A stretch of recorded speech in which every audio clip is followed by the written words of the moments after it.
nuestros amigos de la página, hola a Periscope y hola a Facebook. Esto es Hablemos de Kevin, transmitiendo desde Radio Educación Responsiva. Nuestra página es www.educacionresponsiva.com. Nuestras redes sociales son Twitter, @e_responsiva, Facebook, Educación Responsiva. El Facebook del programa es Hablemos de Kevin. Y mi Twitter es @rocio_villar. El día de hoy nos acompaña la psicóloga Adriana Sánchez Mata. Ella nos visita del INPI, del Instituto de Neuropsicología y Psicopedagogía. Ellos dan servicios pedagógicos, psicológicos, neuropsicológicos y de neurodesarrollo dirigidos desde bebés hasta adultos. Bienvenida. Muchas gracias. Y también nos acompaña el licenciado Alfredo Villar, que bueno, ya todos lo conocen aquí en Educación Responsiva. Él trabaja en la Asociación Nacional de Escuelas Particulares y en la Asociación Nacional para el Fomento Educativo. Ellos, como saben, también se dedican a llevar asuntos legales, contables y psicopedagógicos a las escuelas particulares. Bienvenido. Muchas gracias, muchas gracias. Bueno, pues el día de hoy vamos a platicar un poquito de esta serie muy polémica de Netflix que se llama en español 13 razones o en inglés 13 Reasons Why. Esta serie ya está en su segunda temporada. La temporada pasada de Hablemos de Kevin nosotros platicamos de la primera temporada. Ahorita vamos a enfocarnos un poquito más en la segunda, que trata más que nada sobre, por ejemplo, el acoso por redes sociales, los ataques sexuales, las agresiones que viven estos chicos y también el suicidio, pero no tanto como tal el suicidio, sino como el suicidio, las consecuencias que tiene en el contexto de esta chica. Entonces, bueno, pues vamos a empezar primero por si ustedes consideran que este tipo de series fomentan por ejemplo, el suicidio en jóvenes o las conductas de agresión sexual hacia los compañeros, porque como vimos en esta temporada, no nada más los agredidos sexualmente son mujeres, también hay un hombre que es agredido sexualmente en el baño por sus compañeros. ¿Ustedes creen que este tipo de series fomentan estas actitudes o más bien las previenen? Bueno, muchas gracias.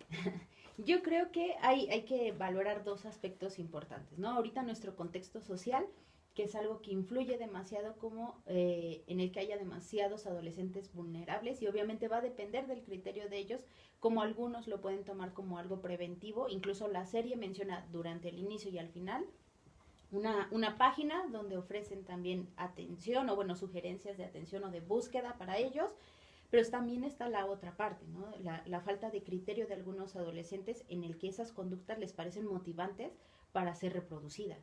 Entonces, yo creo que esa es una vertiente contestando tu pregunta, ¿no? Puede ser que sí y puede ser que no, dependiendo de cada una de esas dos cuestiones que hablaba ahorita. Okay. Bueno, yo creo que toda representación puede tener una influencia en la mente de un adolescente, de una persona, no nada más un adolescente. Y importa mucho lo que acabas de decir, el contexto en el que ese adolescente se mueve. No es lo mismo estar en una familia que te apoya, que te permite encontrarte a ti mismo y trabajar tus debilidades, a estar en una familia disfuncional donde todo el tiempo hay violencia en tu casa, todo esto, y tú que te sientas acorralado. Y si también te sientes acorralado en la escuela, que se supone, tanto la familia como la escuela misma deben de ser espacios seguros para ti como adolescente, porque así además está señalado en la ley, pues entonces sí vas a buscar algún tipo de salida. Y en este caso me parece que sí en algún momento en Estados Unidos, sobre todo, que es de donde es originaria la serie, pues sí ha de haber pasado, ¿no? Que algunos adolescentes tomaron como ejemplo esta idea de quererse suicidar y de estar provocando en otros esa angustia de, oye, me voy a suicidar, porque como dices, acaban de poner, o bueno, en la segunda temporada pusieron que había un sitio de apoyo, ¿no? Para que tú no vayas a intentar ese suicidio. Y también me parece, por ejemplo, como en los programas donde hay algún tipo de peligro, yo soy de la generación bastante anterior y recuerdo que había un programa en MTV que se llamaba Jackass. En ese programa hacían toda clase de tonterías, de como retar a cabezazos a un toro, por decir algo. y ellos te ponían ahí, no lo intentes en tu casa, nosotros somos profesionales haciéndolo, todo eso. Entonces me parece que sí da pauta, un programa de televisión siempre va a dar pauta, aunque no sea la intención, de ese tipo de conductas. Ok. Ahora, bueno, vamos a pasar ya a los temas fundamentales de esta serie. El principal, bueno, pues, aunque no se muestra tal cual en esta parte de la segunda temporada, pero sí es como el que da pie a todo, es el suicidio, ¿no? El suicidio de Hannah Baker, esta chica que es acosada en la escuela, sufre de bullying, sufre de una agresión sexual, pide ayuda a la escuela, no se la dan y ni en su casa, ni en la escuela, ni los amigos, o sea, se siente en un momento como acorralada y entonces decide quitarse la vida. Entonces, bueno, aquí, ¿qué puede llevar a una persona también a cometer el suicidio? Y también en la parte legal, quiero preguntar qué es exactamente, por qué es un delito, qué es lo que sucede con las personas que lo intentan. También porque queremos crear esta conciencia en los chicos de que sí es algo muy grave, que es algo que tenemos que intentar quitar esa imagen de que se suicidó, etcétera. Y además que precisamente como tendemos a hacerlo algo muy como una idea romántica, ¿no? Digamos, del suicidio, suele pasar muchas veces que dentro del contexto de la persona que se suicida hay otros intentos de, o incluso gente que sí lo logra. Entonces, bueno, quiero poner esto sobre la mesa y que ustedes me platiquen más a fondo. Bueno, mira, durante la serie ocurren varios eventos, ¿no? Hay dos tipos, un intento de suicidio en la serie, que obviamente la repercusión que tiene en el chico no nada más es emocional, sino también física, incluso cognitiva, porque tiene problemas de memoria. Y en el caso de Hannah, bueno, pues sí se logró el cometido, ¿no? Entonces, esos dos tipos, el que no haya sido y el que sí Hannah se haya logrado suicidar, va a depender mucho de, y voy a retomar como ahorita lo decían, ¿no? El asunto del bullying no es algo novedoso, el nombre sí, pero mucho antes, muchas generaciones, siempre hubo alguien que era un acosador, siempre había una víctima, siempre estaban esos perfiles, ¿no? Actualmente ya tiene mucho auge en la educación, porque bueno, ya tiene un nombre, ya está estipulado en diferentes libros, y libros voy a hablar legalmente, pedagógicamente, psicológicamente, o sea, ya aparece, ¿no? Entonces, ¿qué es lo que lleva a ser? Que obviamente para que ella llegara al suicidio hubo una serie de etapas o de cosas que fueron marcando bueno, sí, lo voy a poner así, su decadencia emocional, porque fue eso, fue una decadencia emocional, ¿no? Aparentemente podía ser sobrellevado, pero hubo algo muy importante que se hizo muy marcada en esta segunda temporada que no pasó en la primera, la ausencia de la mamá. A diferencia de la primera, que casi no participa, ya se hace evidente en algunos episodios que ella incluso intentaba comunicarle algunas cosas y la mamá lo minimizó. Tengo muy presente la escena en la que ella le dice que escucha que están fotografiando y ella le dice, ay, sí, ¿no? Y ahora estamos llenos de paparazzis. Entonces, ese es un punto muy clave como para que ella incluso no haya sentido esa red de apoyo familiar para buscar esa ruta de salida, que fue el suicidio, ¿no? Entonces, esa es una parte psicológica importante, ¿no? La falta también de aprender en los adultos, de leer esas conductas de riesgo en los chicos. Y de no minimizar, ¿no? De no minimizarlo. Los sentimientos de los chicos, que en ese momento pues es todo su mundo, ¿no? Y que los papás muchas veces, o los adultos, tendemos a decir, pero es que eso no pasa nada, después vas a salir de la secundaria, vas a salir de la preparatoria y esto no va a tener importancia. Nunca los vas a ver. Exacto, cuando que realmente ese es su mundo, entonces no podemos minimizar los sentimientos de nadie. Incluso con el otro chico que no se logra suicidar, pero que sí lo intenta, ¿no? También se ve eso con su familia. El papá es un papá pues rígido, exigente, autoritario, y bueno, por eso él también recae en querer reproducir ese tipo de conductas sociales, que es volverse como de repente agresor, ¿no? Entonces, sí es muy común ver que en los perfiles de cuando alguien se quiere suicidar o si se suicidan, hay puntos muy, muy rotos, como la falta de una cohesión familiar, que ese es un punto muy importante, ¿no? No nada más el hecho de que se sienta mal, yo creo que todo el mundo tenemos adversidades en algún momento, ¿no? Pero esta palabra, resiliencia, ¿no? Sobreponerse a las dificultades depende mucho de que te ayude tu familia a formarlo. Y aquí no se observa que lo tenga ella, ¿no? Y tampoco la familia. Los papás se separan. Y el papá aparece capítulos después. Así es. Bueno, ¿y la parte legal del suicidio? Bueno, me gustaría empezar diciendo que varias asociaciones, porque no hay una definición legal todavía, aunque sí ya hay parámetros establecidos por la Suprema Corte de Justicia de la Nación para establecer qué es el bullying, pero se tiene que considerar que el bullying o el acoso escolar, primero, son actividades agresivas, intencionadas y repetidas. Esto es muy importante porque si se da una sola vez, esta agresión no se puede considerar como bullying. Son acciones repetidas con una intención. Esto ya nos empieza a hablar de una especie de tipificación que para aquellos que no conocen mucho de leyes, pues es la forma en que se va configurando el delito.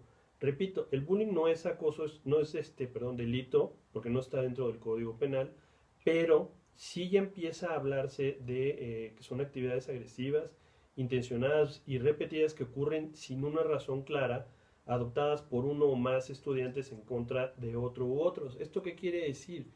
Que se lleva precisamente al orden civil, no al orden penal, lo que es una agresión de bullying, y ahorita lo vamos a platicar en las tesis que tiene la Suprema Corte al respecto.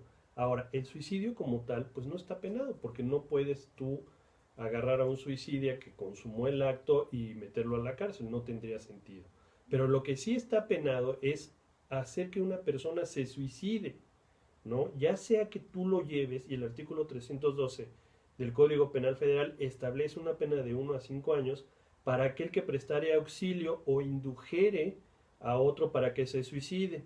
Si lo prestare hasta el punto de ejecutar él mismo la muerte, la prisión será de 4 a 12 años. Y esto es más o menos lo que sucede con Hannah. Se puede ver que la van orillando, que la van orientando a cometer ese suicidio, porque no es la primera opción, y tú como psicóloga nos puedes decir, no es la primera opción que ella manifiesta en cuanto está recibiendo el bullying. Incluso después de la violación no es su primera opción el suicidarse, sino el buscar apoyo y el buscar que alguien la esté asesorando. Lo que pasa, que ya yo así lo entiendo de manera psicológica, que ya la carga de tantas cosas que ella va sufriendo a lo largo de su vida escolar, pues es lo que la desgasta y la lleva a ese suicidio, ¿no? Pues sí. Ahora, esta parte de la búsqueda de las ayudas es muy importante porque busca al orientador. No, aunque se vea, pero el orientador no se lo da, ¿no? Y yo creo que también legalmente lo tocaremos ese punto, ¿no? Claro, la participación que tienen las escuelas para tener a alguien capacitado en el manejo de situaciones de conflicto dentro de un colegio, ¿no? Entonces, el orientador al final hasta termina con golpes en la escuela, con el maestro también. Y se pelea con un papá y con el maestro de deportes. Exacto, entonces llega un momento en que hasta él pierde también ya el control de la situación de ser quien va a orientar a los chicos. Claro, de ¿no? sus emociones. Entonces, sí es cierto, Hannah pasa por un estadio de emociones muy importantes y eso también hay que dejarlo claro. Siempre va a haber signos que uno tiene que aprender a leer, ¿no? Todos tenemos, digamos que una especie de ritual, de rutina, ¿no? De comportamiento. Cuando estos empiezan a alterar es donde uno tiene que prestar atención. Incluso hay amigos que lo pueden identificar si los papás no tienen los recursos. Y bueno, me refiero a los recursos porque hay papás que trabajan todo el día. Claro. ¿No? Entonces, puede haber que alguien note que están alterándose las cosas, ¿no? O sea, el hecho de que no quieran ir a clase, signos de depresión, o que empiecen a manifestarse conductas como de ansiedad, somatizaciones, enfermedad. Entonces, en Hannah ocurren mucho tipo de cosas así, ¿no? Busca acercarse. Muchos focos. Tiene muchos durante todo. Cada capítulo presenta algo diferente, ¿no? Entonces, esta falta de leer las señales para que los chicos caigan en el, sí en el suicidio, es importante que sí estemos alarmados todos para identificar esos signos. Y para prevenir que lleguen precisamente a esa idea, ¿no? Porque una vez que se te mete una idea en la cabeza, pues ya es más difícil sacarla. Quitarla, ¿no? claro. Y mira, el artículo 313 del Código Civil Federal, perdón, el Código Penal Federal, dice, si el occiso, o sea, ya cometió el suicidio, fuere menor de edad o padeciere alguna forma de enajenación mental, se aplicarán al homicida o instigador las sanciones señaladas al homicidio calificado. Esto es de 30 a 60 años de prisión. Entonces, en el caso que estamos viendo de Hannah, todos aquellos que hubieran participado, y hay dos maneras de participar, esto es muy importante que se empiece a comprender. Una, a través de la acción, o sea, de hacer algo que encaminó a esa persona, pero también a través de la omisión. Cuando tú eres una autoridad y puedes detener esa situación y no lo haces, pues entonces estás en una omisión, y la omisión también es un delito. Ahorita te voy a interrumpir tantito, vamos a ir a una pequeña pausa en nuestra página www.educacionresponsiva.com. Continuamos en Facebook y en Periscope. Nuestras redes sociales son Facebook Educación Responsiva, Twitter @e_responsiva, mi Twitter es @rocio_villar y el Facebook del programa es Hablemos de Kevin. Volvemos en unos minutos. Pues sí, así como estábamos platicando de estas responsabilidades, a mí me parece también que es importante hacer como también pues como una valoración, ¿no? Porque también en la segunda temporada que se van al juicio, a mí también la verdad me parece muy fácil de parte de los papás como echarle toda la culpa a la escuela, ¿no? Porque realmente no están asumiendo, o sea, que también ellos fallaron y que además todo eso sale también en el juicio. O no sé ustedes qué piensen. Hay alguien, no me acuerdo qué personaje es, pero sí hace evidente que los papás no tenían comunicación con ella, ¿no? Entonces, incluso el rostro de la mamá cambia estando en el juicio. Entonces, como es segunda parte, obviamente sabemos que va a haber temas pendientes, ¿no? Entonces, esos temas que quedan pendientes, también yo creo que lejos de alarmarnos como si la serie o no puede promover ese tipo de conductas, a mí en lo personal, profesionalmente me alarmó porque vi que siguen habiendo muchos huecos, no nada más en el asunto de cómo los profesores, porque también los profesores estaban involucrados, cómo los compañeros, sino también cómo las familias siguen sin tener los recursos para acercarse a los adolescentes, porque en toda la serie solamente los únicos dos que tienen padres que están al pendiente de ellos son la chica de cabello corto, que es la que la hacen que diga que es lesbiana. Ajá, la chinita. Una chinita, ella, que de hecho viene de una familia homoparental. Eso iba a decir, ¿eh? ¿No? Y ese rompe todavía un tabú muy importante en la serie, porque es de las pocas que tiene padres que la apoyan, que le ayudan a decir la verdad y que se ve que empieza a sanar su malestar emocional con lo que pasa. Y bueno, los papás de Clay, ¿no? Que todo el tiempo parecieran ser papás castrantes, ¿no? ¿Y dónde estás? ¿Y por qué estás? ¿Y estás raro? ¿Y qué te pasa? Pero en realidad eran los únicos que lo estaban persiguiendo para saber qué pasaba con su hijo. Sí, exacto. Entonces son los únicos que al menos en la serie participan de esa forma. Y sí, y quizás al echarle la culpa a la escuela es como parte de decir, de traspasar culpas, ¿no? O sea, de sentirse también ellos culpables, porque sí, o sea, la escuela yo estoy de acuerdo que sí tuvo omisiones, como lo estábamos comentando hace un momento, pero yo creo que la fortaleza más grande te la dan en tu casa, no en la escuela. Ya vamos a regresar. No sé, estaba pidiendo la palabra a la productora. Sí, yo también pensé que iba a hablar. Ya estamos de regreso también en nuestra página www.educacionresponsiva.com. Les recuerdo nuestras redes sociales, Facebook Educación Responsiva, Twitter @e_responsiva. Mi Twitter es @rocio_villar y la página de Facebook del programa es Hablemos de Qué. Aquí continuamos platicando de 13 razones con la psicóloga Adriana Sánchez Mata y el licenciado Alfredo Villar López. Entonces, bueno, ahora sí quisiera platicar y ahondar un poquito más sobre esta parte de la omisión, que es lo que más comete la escuela, y la responsabilidad que tiene la escuela en toda esta parte que se da, para después que pasemos al tema de las agresiones sexuales que se dan también dentro de la escuela, a pesar de que sí hay agresiones sexuales que se dan fuera y también hay acoso fuera y hay acoso también dentro de las redes sociales. Y en todo esto, ¿qué papel juega la escuela? ¿Qué papel juegan los papás y legalmente también, o sea, ¿qué se puede hacer? Porque también no se podría actuar también la escuela en contra de los papás por no haber hecho también algo. Bueno, no creo que la escuela pudiera presentar algún tipo de demanda sobre los padres de familia por no hacer nada. Lo que sí creo es que sí podría presentar a lo mejor una denuncia de que el menor pues no está teniendo el seguimiento de los padres que debería, pero sería una demanda que muy difícilmente va a prosperar y entendiendo que México cuenta con recursos demasiado limitados para la investigación de todos los delitos que se dan, de todas las denuncias que hay, pues me parece que la autoridad creo que no lo tendría tan en cuenta. Jurídicamente sí podría, pero mira, te platico rápido. El artículo 7º del Código Penal Federal nos indica que es un delito. El delito es el acto o omisión que sancionan las leyes penales, es decir, un principio general del derecho. Si no está tipificado como un delito, si no está incluido en una ley, eso es lo que es importante, entonces no es delito. No importa si ya la Suprema Corte de Justicia en su tesis 2010-139 ya definió los elementos que conforman al bullying, no importa. Eso no es un delito. Delito va a ser en el momento que el Poder Legislativo lo incluya en una ley. Ahora bien, el suicidio sí está. Y bueno, tenemos que entender lo que es el delito ya en un resultado material, que es lo que le sucede a Hannah. Hay una instigación hacia el suicidio, ¿no? Y ella lo llega a hacer, si se muere. Entonces, esto puede ser atribuido al resultado típico, al que omita impedir, lo que es lo que yo decía, la omisión. Ya empezamos a ver que la escuela está omitiendo, pero también el padre de familia está omitiendo, perdón. ¿En qué momento se da cada omisión?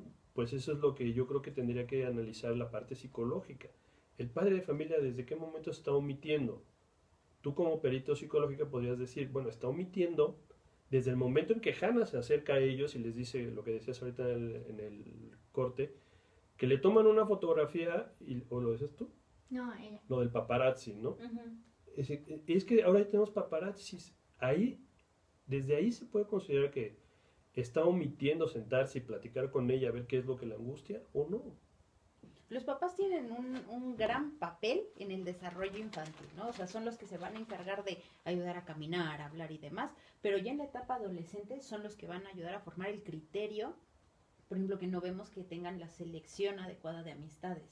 Eso es un foco que aparece mucho No, en y la que serie. también, por ejemplo, no tenemos este criterio en Bryce, que es el agresor sexual de la escuela, ¿no? O sea, que también Sí. los papás ahí, o sea, omiten todo y aparte les llegan las noticias de que él está teniendo estas conductas con varias chicas y lo omiten. Ahorita hablando de la escuela que decías, tenemos entendido que sea una escuela oficial o privada, ya ahorita la SEP ha estipulado que debe de estar la participación de un psicólogo pedagogo, ¿no? O consejero, ¿no? Que no necesariamente puede tener esas dos carreras, pero bueno, que se acerque para estar al pendiente de la comunidad escolar.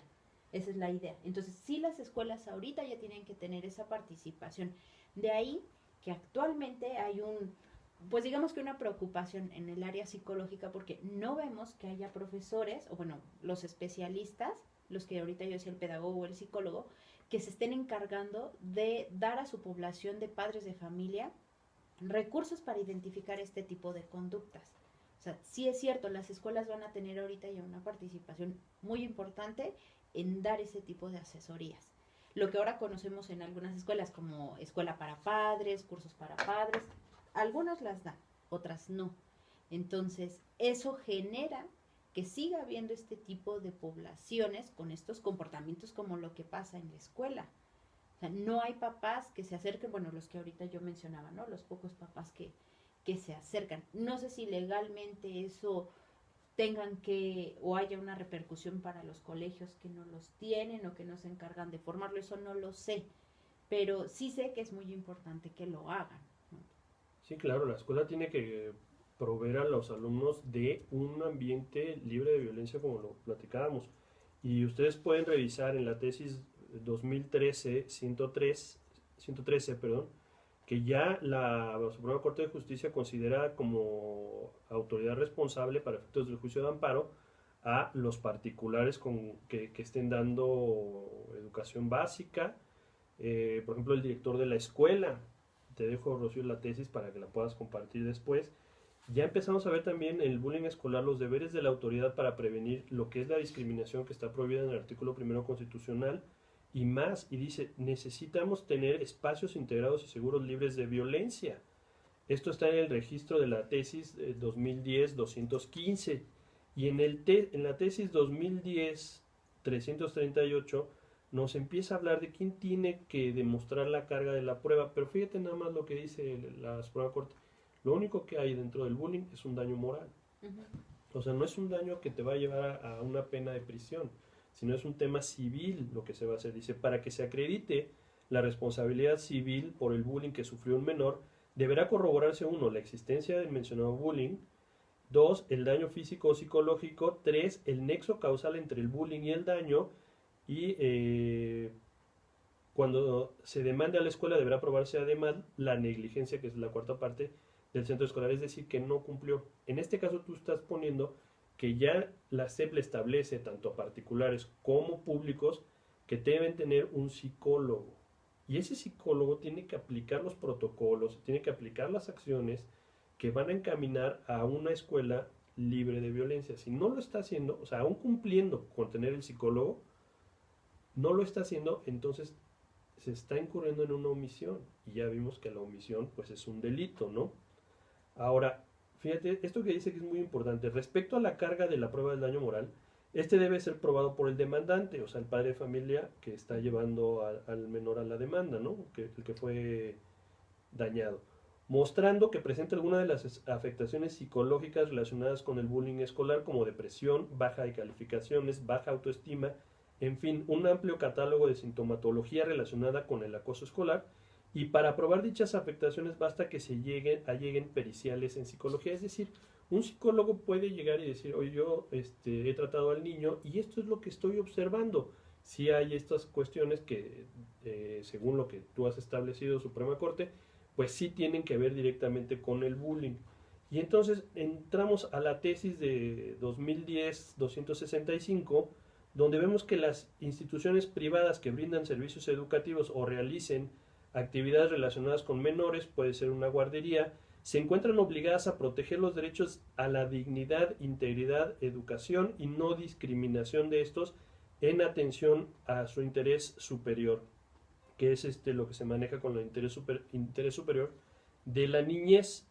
Y bueno, respecto a las situaciones de acoso escolar, conviene recordar que los padres delegan el cuidado de sus hijos a profesores y directivos confiados en que en dichos centros recibirán los cuidados, atención y educación que requieren. Esto es muy importante por lo que tú decías. Cuando los padres de familia, que son el principal vínculo del niño con su sociedad y que son quienes están en el espacio más íntimo de este ser, que puede ser un niño o una niña, y más aún, como en este programa lo han tratado, cualquier niño con una vulnerabilidad mayor, que puede ser una condición como el TDA, como el síndrome de Down, son personas que son consideradas con un mayor grado de vulnerabilidad por la ley. No es de una manera despectiva, sino simplemente se debe tener mucho más cuidado, ¿no? Ahora cuando un niño, yo recuerdo en mi época de estudiante, que era muy común que te dijeran, ay, es un baboso, tiene síndrome de Down. Hoy ese tipo de palabras no se pueden llevar ya a la escuela. Y el maestro tiene que tener cuidado, porque yo me acuerdo haber visto a maestros que se reían con esas actitudes de los niños, que es una agresión. Eso ya no puede ser. Y fíjate, la última tesis que quiero platicarles, 2010-344, bullying escolar. Los centros escolares tienen la carga de la debida diligencia. Esto es en relación a lo que tú estabas diciendo del psicólogo. Si se les puede imputar algún, no delito, pero sí alguna infracción.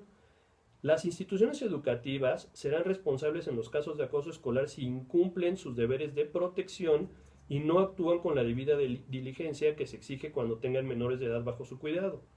Ahora bien, en atención al principio de facilidad probatoria y a la dificultad de la víctima de probar un hecho negativo, esto es que la escuela no cumplió los deberes que tenía a su cargo, será la escuela quien tendrá que demostrar que efectivamente cumplió con los deberes que demanda tener menores bajo su cuidado. Así el estándar para determinar la responsabilidad de los centros escolares por negligencia en casos de bullying escolar implica que el centro educativo será el responsable de demostrar que cumplió con la debida diligencia requerida.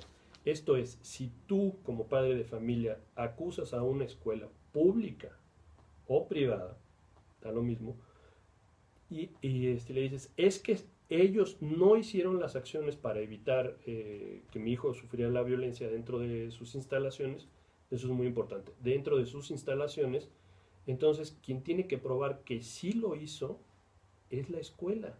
¿Cómo lo podría probar? Presentando al psicólogo y presentando las acciones que se llevaron a cabo. Sus actas de hechos. Si el psicólogo no ha actuado en consecuencia, no ha buscado la prevención de esa violencia, pues entonces la escuela incurrirá en una falta. Y por ejemplo, en esta parte, o sea, me encanta que pongamos, sí, que diferenciemos que si hay un niño que está molestando, etcétera, etcétera.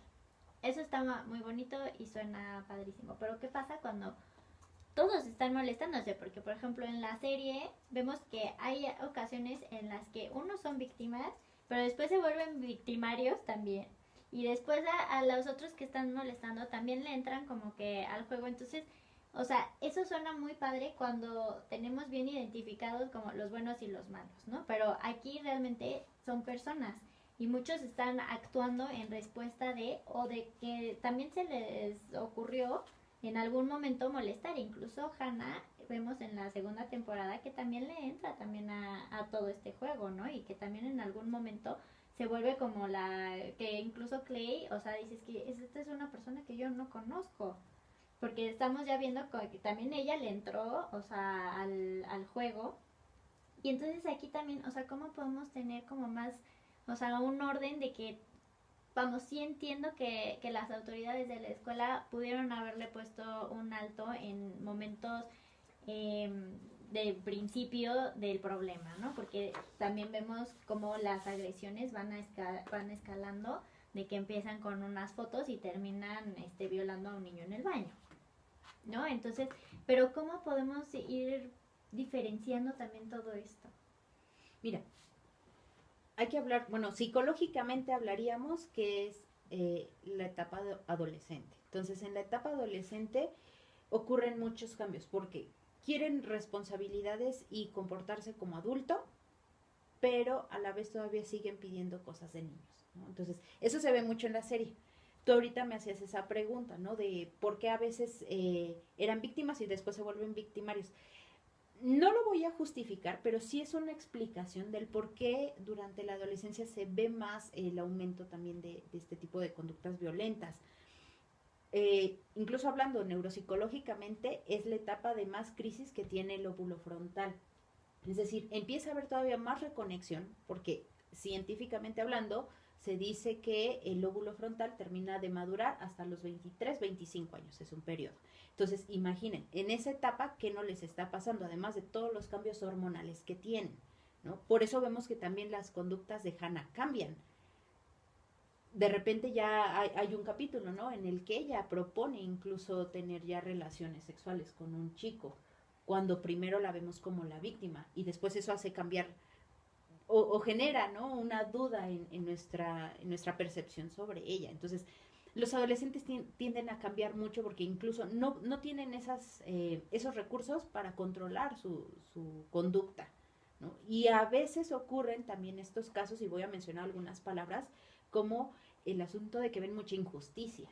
Por eso es que de repente se desesperan y buscan crear cobrar esa justicia con su propia mano, ¿no? Lo que pasa en el último capítulo, buscar un tiroteo. Entonces, normalmente pasa eso con los adolescentes. Quieren respuestas muy rápidas, están demasiado acelerados.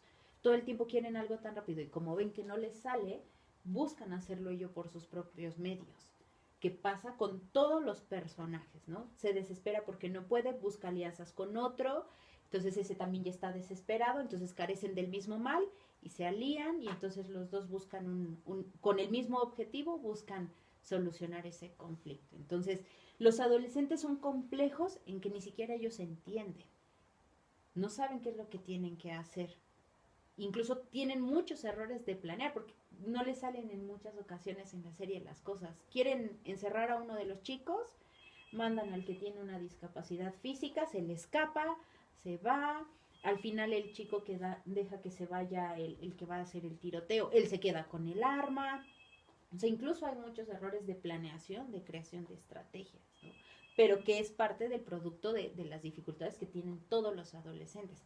Por eso Hannah tampoco puede, ella claramente explicar qué pasa. No lo dice. Cuando tiene muchos elementos en los que pudo haber manifestado su malestar. Y pasa con todos, también la otra chica que violan, nunca lo dice. Claro, pues aquí nos vamos a quedar tantito, vamos a ir a una pequeña pausa en nuestro sitio web www.educacionresponsiva.com. Les recuerdo nuestras redes sociales: Facebook, Educación Responsiva, Twitter, @e_responsiva, mi Twitter es @rocio_villar y la página de Facebook del programa es Hablemos de Kevin. Volvemos en unos minutos.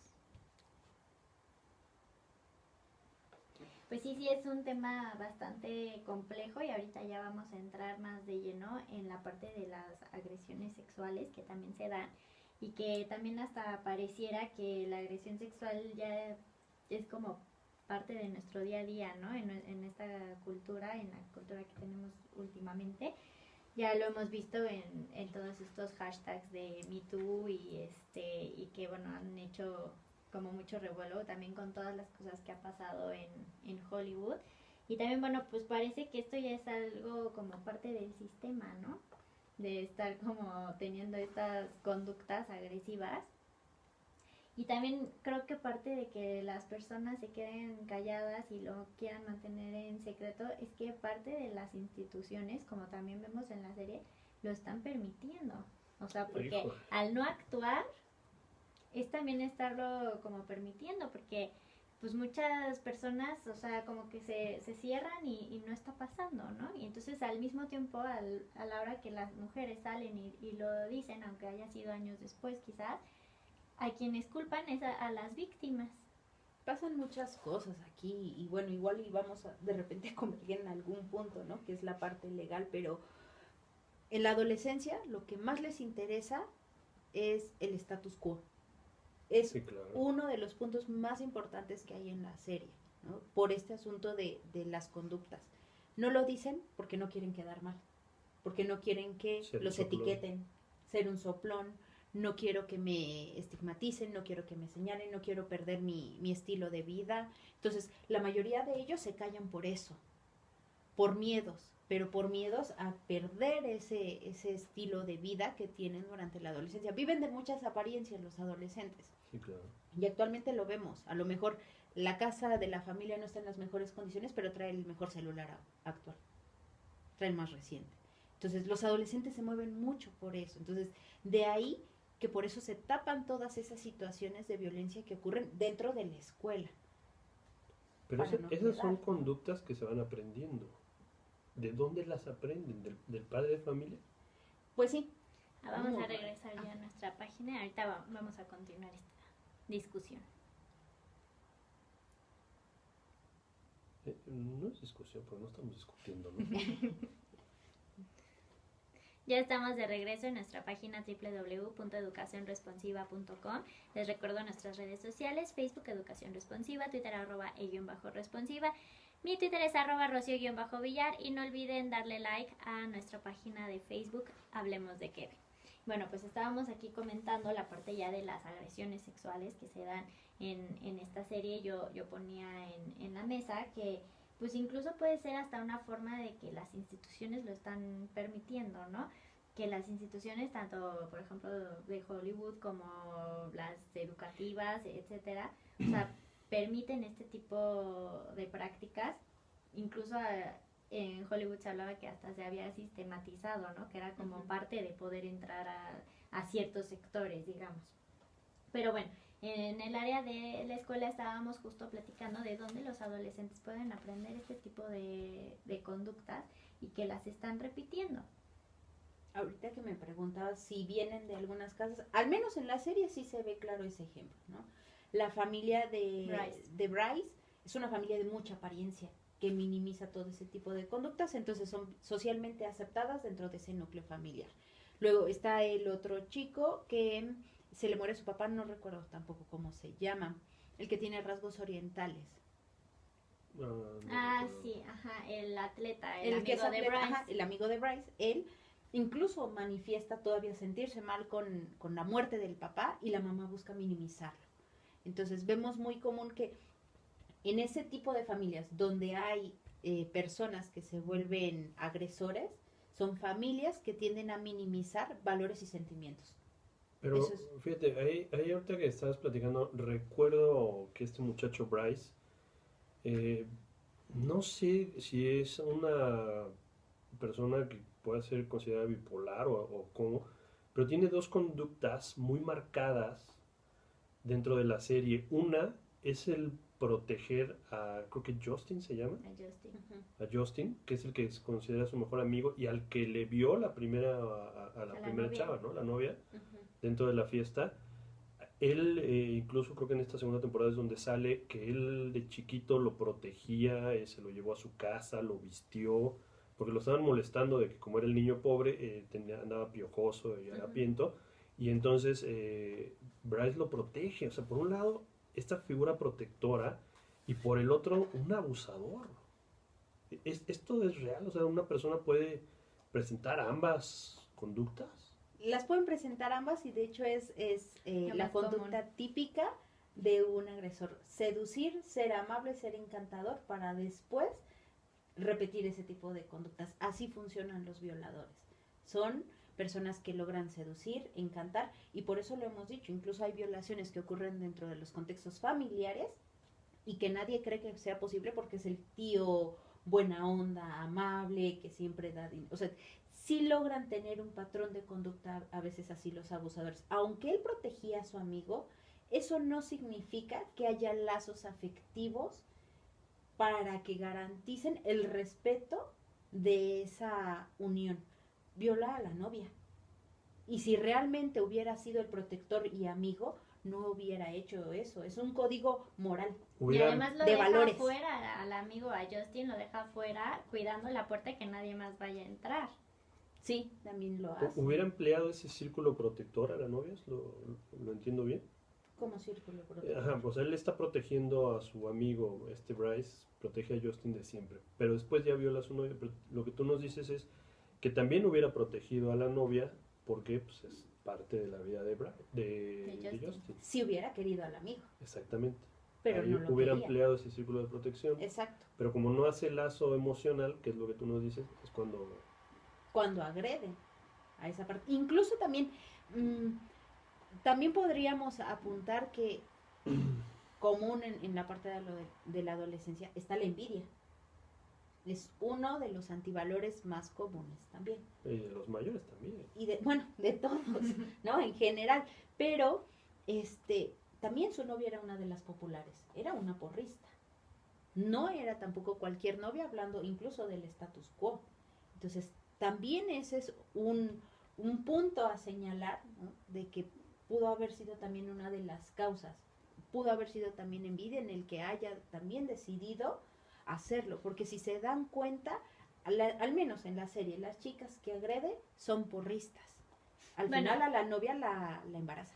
Y a Hannah también estamos viendo también en uno de los capítulos que también la está seduciendo y se está portando buena onda y es el chico que sí le habla a pesar de como todo el bagaje que trae cargando Hannah, ¿no? Y era la nueva.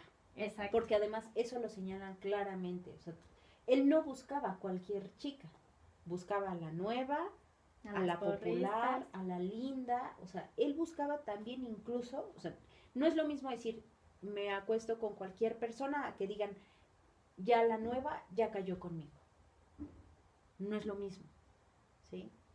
Entonces también esas son conductas que aumentan el ego, o al menos en Bryce todo el tiempo se ve, incluso lo mencionan también en el caso, cuando están en el juicio. Incluso Lo por hacen ahí- por presumir. Por ahí hablan de un cuestionario donde califican, ¿no? A las personas. Ah, Sí, sí, como los un chismógrafo o algo de este ¿no? tipo, Y ¿no? ahí precisamente les están dando un valor por sus atributos físicos.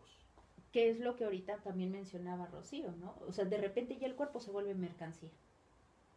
Y entonces, volver el cuerpo ya una mercancía significa que entonces es tu tarjeta de acceso a los trabajos como los que ahorita decías, ¿no? De ahí que empezaron a surgir también tantos movimientos, ¿no? Porque lo que bien mencionan en la serie, eso también hace la ruptura de la amistad entre Jessica y Hannah, porque a una la ponen en la lista de los cuerpos más atractivos y a la otra no. Y entonces este asunto de la popularidad y la rivalidad física también es otra pauta que hace que sea incluso merecedora Jessica, ¿no? Y el otro chico es bueno, hay alguien, ahorita aparece acá en mis notas, el que la nota, o sea, nota Ajá, Hannah, el chico que termina intentando suicidarse El- es el que la es el novio de Jessica en ese momento. es el novio. Entonces, de repente, imaginarse, ¿no? Que el novio, en lugar de señalar a la novia para pertenecer a la lista del mejor cuerpo, mete a la amiga. Y entonces participan ahorita estos sentimientos que yo les decía, el asunto de la envidia.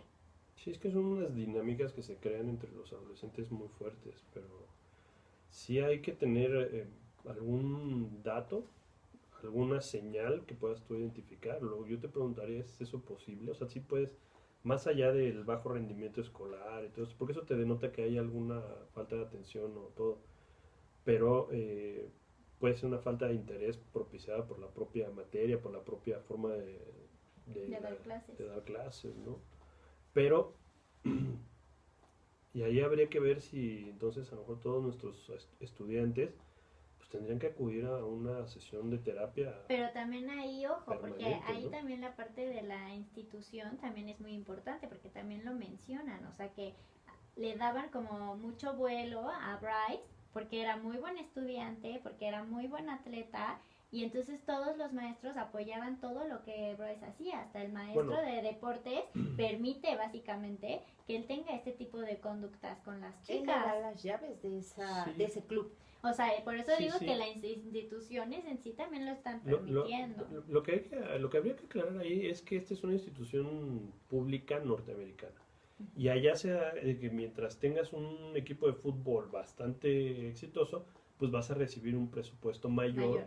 Y por lo tanto pues vas a procurar tener buenos atletas, ¿no? Y estos atletas los vas a buscar conseguir para entonces mandarle de preparatoria a la las universidad universidades. un buen jugador de fútbol americano y que esa universidad te provee a ti de recursos económicos, ¿no?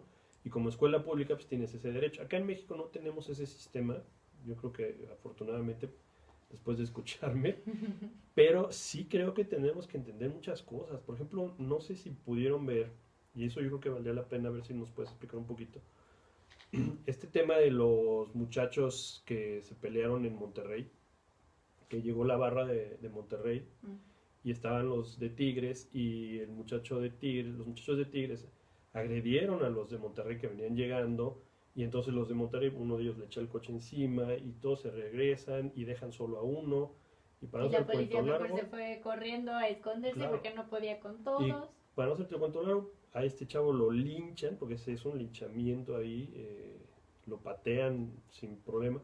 Y yo escuchaba a un psicólogo en la televisión que decía, sí, mira, el problema aquí, y eso, fíjate la problemática, el problema aquí es que este muchacho, el que está con greñitas y tatuado, que le está pateando, él está como hipnotizado por la violencia que se está generando alrededor.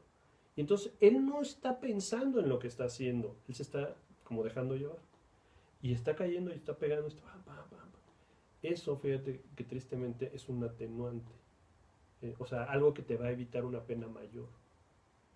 Esto como psicóloga, ¿tú cómo lo entiendes? ¿Cómo lo ves? ¿Cómo lo explicas? Y si es válido que sea un atenuante. Mira, no es un atenuante, pero sí podríamos decir que todos los procesos que tiene el cerebro, hablando de los neurotransmisores, ¿no? Que son como las cosas que necesitamos, lo que hacen es que desencadenan la modificación de la conducta, ¿no? Lo que pasa la adrenalina, eso es muy común, ¿no? Entonces la adrenalina es lo que incita a que lo haga. ¿Cuál es el problema? Que esa no tendría que ser la justificación para permitir ese tipo de conductas, porque entonces todavía seguimos llamando que las conductas que repetimos por nada más los procesos biológicos sería reducirnos a un comportamiento meramente animal. Instintivo. Y ya no debería de ser eso. Ya estamos en una sociedad donde por eso tenemos mecanismos como la corteza prefrontal, que es la que se encarga de inhibir ese tipo de conductas. De ahí que por eso participan mucho estos peritajes para hacer ese nivel, ¿no?, del trabajo, no nada más si es apto o no es apto, sino incluso hablar de qué probabilidades hay de una rehabilitación, pero hablando en términos de las conexiones neuronales. O sea, imagínense que todo el tiempo se la pase justificando cualquier peritaje. Es que como se sobreexcitó y entonces tuvo un aumento de adrenalina, de dopamina, por eso lo vamos a dejar. No pueden estar haciendo eso. Pero es algo muy común. Es común, sí, pero no tendría que ser la justificación. Un ejemplo muy básico es, antes se supone que si llegaba un tigre, nosotros respondíamos primitivamente a atacar al tigre por nuestra supervivencia. Pero si ahora nos asaltan, lo que vamos a hacer no es responder al asaltante. A veces lo que queda nada más para garantizar la supervivencia es no moverse. Bueno, si estás solo, sí, pero si estás en conjunto, tú lo has visto. Hay una cantidad de linchamientos terribles de las ahora, personas ¿no? que quemaron. Incluso, Pero ya se nos va a acabar tantito en un poquito más el tiempo. esto es clásico de educación responsiva. Cuando Pero- yo estaba en la conducción también. Pero quiero volver a la parte, por ejemplo, de cómo Bryce sale y cómo Justin, por ejemplo, sí tiene que cumplir una condena más grande porque pues casi que porque no tiene dinero y no tiene los recursos suficientes como los tenía Bryce. Y eso nos lleva también a otra parte que justo estaba platicando fuera del aire con Alfredo, del tema de los porquis, que se dio justo aquí en nuestro país. Y entonces quisiera que los dos me platicaran un poquito sobre esto antes de que nos vayamos. Bueno, rápidamente, entonces, mencionando un poco lo de la serie, que también tiene correlación con lo de los porquis, estamos hablando que no nada más es la parte de la defensa si tienes el acceso económico o no. También ahí no es el que es Bryce, es el otro chico.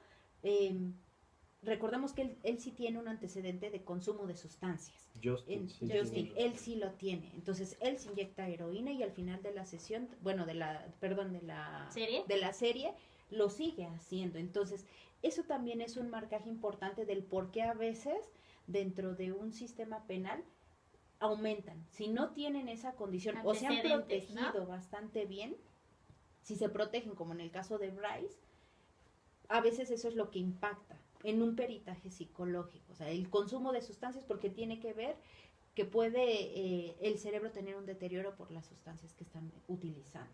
Así es. Eso yo creo que es más una crítica al sistema judicial norteamericano, pero si lo traduces al sistema judicial y penal mexicano, pues te vas a llevar una sorpresa todavía peor. Por ahí hay un libro que es muy recomendable que se lea, que se llama El costo de los derechos. No es ya tan fácil de conseguir, pero es un libro muy bueno y justamente te dice, el derecho que tú tienes, por ejemplo, tienes el derecho a tu defensa jurídica, lo mismo que lo tienes tú y que lo tengo yo. El problema acá es que los tres tenemos el mismo derecho de escoger a nuestro abogado, ¿no? Y eso pues parece que es muy bueno, y además que a los tres nos importa lo mismo. Pero ¿qué pasa? Si tú tienes mucho dinero, que es el caso de Bryce, ese derecho va a significar más para ti. Ya nos salimos del aire. ¿Seguimos? Bueno, ese derecho para Bryce tiene más valor que lo tiene para Justin. Porque si a Bryce le dices, oye, ¿quién quieres que te defienda? ¿El abogado más caro o el abogado público? Evidentemente el abogado más caro pues va a tener conexiones, va a tener una mayor capacidad de defensa, un mayor conocimiento que el abogado público, que además a lo mejor acaba de empezar y no tiene nada de experiencia. Entonces, ese derecho va a significar para este muchacho que tiene dinero mucho más que lo que significa para el otro. ¿Por qué? Porque él no tiene el dinero para pagar un abogado caro. O sea, a mí me da igual si me defiende el abogado caro, que sea gratis, o el abogado público. Al final no tengo dinero para escoger. Esa diferencia entre los derechos es muy marcado en los sistemas judiciales de todo el mundo, pero en el mexicano se da mucho Porque hoy que tenemos el sistema penal acusatorio, donde es la oralidad y es la inmediatez uno de los principios básicos, pues vamos a tratar de hacerlo todo muy rápido para ver si sujetamos a proceso o no. El caso que tiene tan indignada tu productora de Duarte, el exgobernador de Veracruz, es precisamente eso. Se llegó a un acuerdo, él se declara culpable y se llega a un acuerdo con el Ministerio Público y el juez le establece una pena que es recomendada por el Ministerio Público. ¿Pero por qué se da eso? Precisamente porque hay un arreglo político con este ofensor. En este caso de Bryce sucede exactamente lo mismo. El juez le establece a él una pena mínima, que son creo que 3 meses en libertad provisional, o sea, ni Con siquiera lo servicio meten social. a la cárcel, pero porque así lo establece la pena y eso es lo que logra el abogado. Esto no quiere decir que él es inocente de los cargos que se le imputan, al revés, esto lo condena, pero lo deja en libertad para que siga actuando como le parezca. Y en el caso de Justin, no, a él lo meten 6 meses creo que a la cárcel y él tiene que pagar el daño ahí. Y en el caso de los porquis, El caso de los porquis es muy complejo también porque hay factores que interfieren, incluso son también señalados en la serie, ¿no? Esta tipificación de querer minimizar a la víctima, incluso culpabilizarla, porque eso también pasó en los porquis. Sí. El perfil que tenía la chica, buscaron de señalarlo y destruirlo lo más que pudieran para justificar y salvar a los otros muchachos. Lo mismo que pasa durante toda la serie juicio. con el perfil de Hannah, incluso también con el de Jessica. Buscan estigmatizarlas para salvar o minimizar las condenas en los otros. Pero fíjate que en el tema de los porquis, antes de que se vaya a reventar la venita de tu productora porque nos estamos tardando, en el caso de los porquis hay algo muy interesante. Al tal porqui lo liberan en un amparo, me parece que directo, ni siquiera indirecto.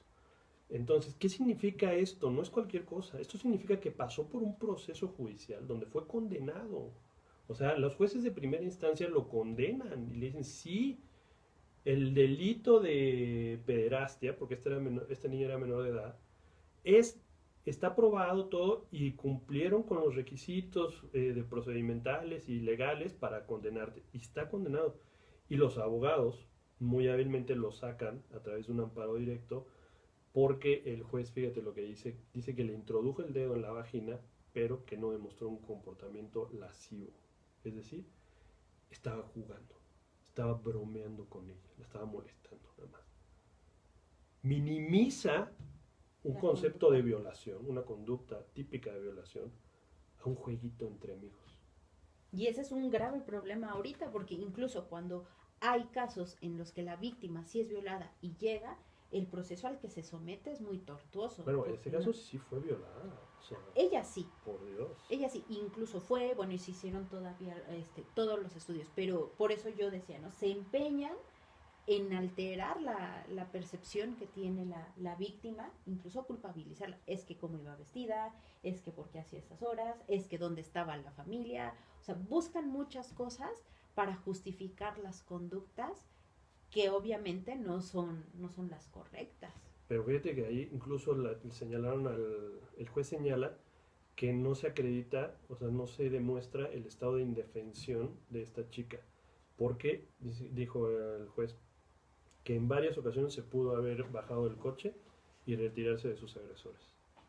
Pues aquí los voy a tener que dejar, muchachos, me apena mucho, porque la verdad es que estaba muy, bueno, Hay que hacer una segunda parte. Exacto, vamos a tener que hacer una segunda parte, pero ya nada más hablando de este caso.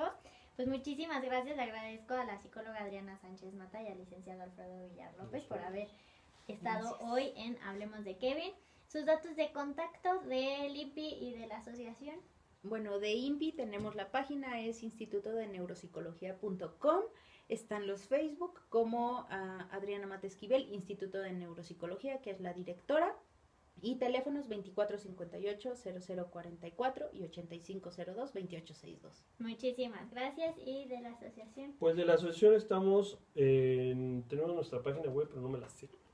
Y nos pueden escribir al correo anfeanep@gmail.com. Pues no me la sé porque está en Wix, entonces no me acuerdo cómo es. Pero pueden buscarnos como Anfeanep Y a mí me encuentran aquí, mi teléfono es el 5606-1713 y 5606-4014. Pues muchísimas gracias. Nuestras redes sociales son Facebook Educación Responsiva, Twitter @e_responsiva, mi Twitter es @rocio_villar y la página del programa es Hablemos de Kevin. No olviden suscribirse a nuestro canal de YouTube Educación Responsiva. Esto fue Hablemos de Kevin. Hasta luego. Creo que quedan muchas cosas pendientes.